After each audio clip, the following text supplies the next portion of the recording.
Sebelum melanjutkan pembahasan kali ini, silakan klik tombol subscribe agar Anda tidak ketinggalan video terbaru dari channel ini. Assalamualaikum warahmatullahi ta'ala wabarakatuh. Salam sejahtera bagi saudaraku semuanya. Salam dari saya, Ki Sabrang Alam.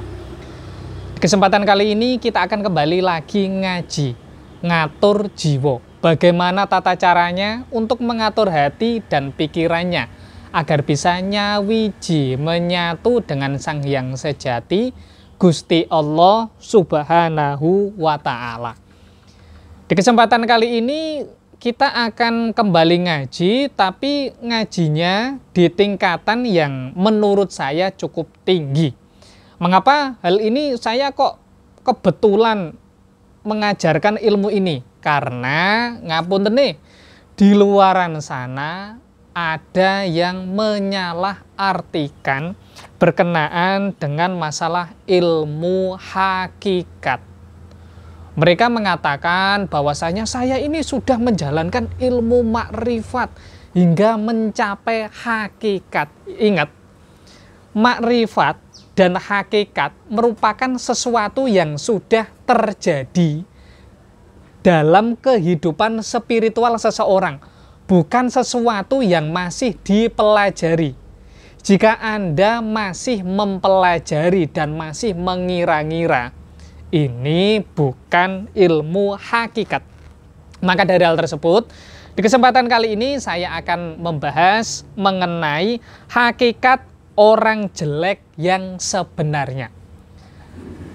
Klien saya ini banyak yang mengeluhkan, mengatakan bahwasanya wajahnya ini mohon maaf, tidak ganteng, mohon maaf, tidak cantik, kemudian sudah berumur 45. Namun dalam hal ini belum juga ditunjukkan sama Gusti Allah berkenaan dengan masalah jodohnya. Kemudian ngapunten nih, mengatakan ini benda spiritual kosong. Saya ini ahli makrifat, ahli hakikat. Jadi saya mampu membedakan mana benda spiritual yang ada isinya ataupun tidak. Mengatakan hal ini itu merupakan hak jenengan pribadi, boleh mengatakan hal tersebut.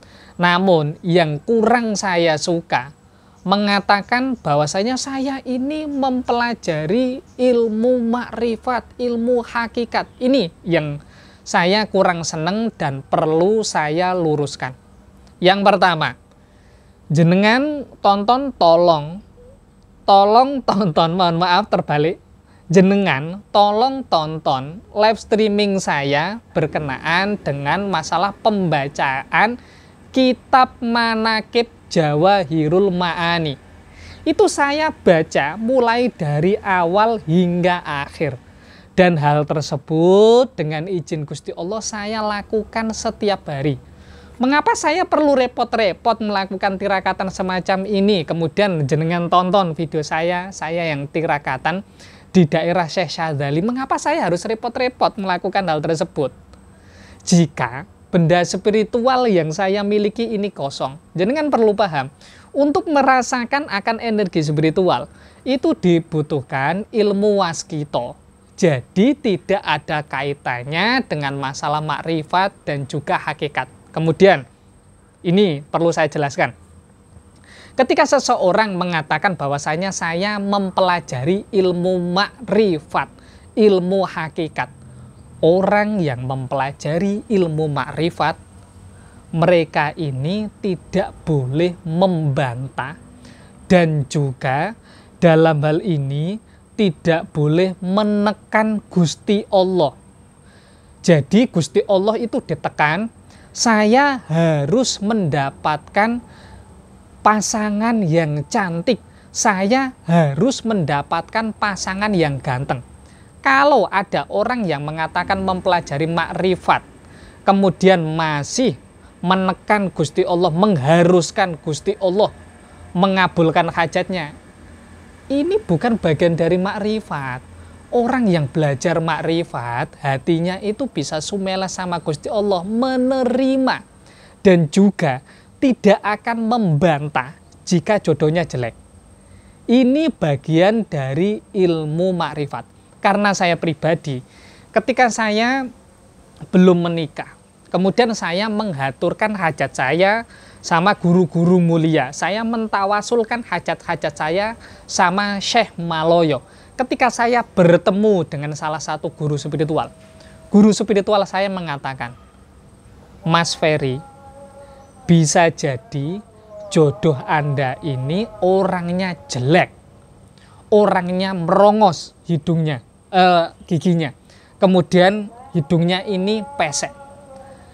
Ketika saya dalam hal ini mengukuhkan saya mempelajari ilmu makrifat, saya harus dan wajib menerima akan hal ini. Makanya perlu saya ajarkan berulang kali bahwasanya seseorang yang sudah mempelajari ilmu makrifat, orang tersebut hatinya pastinya saya yakin sudah sumeleh sama Gusti Allah. Orang yang hatinya sudah sumeleh sama Gusti Allah, maka otaknya, kemudian semua hal yang dikerjakannya, hal ini merupakan hal-hal yang positif.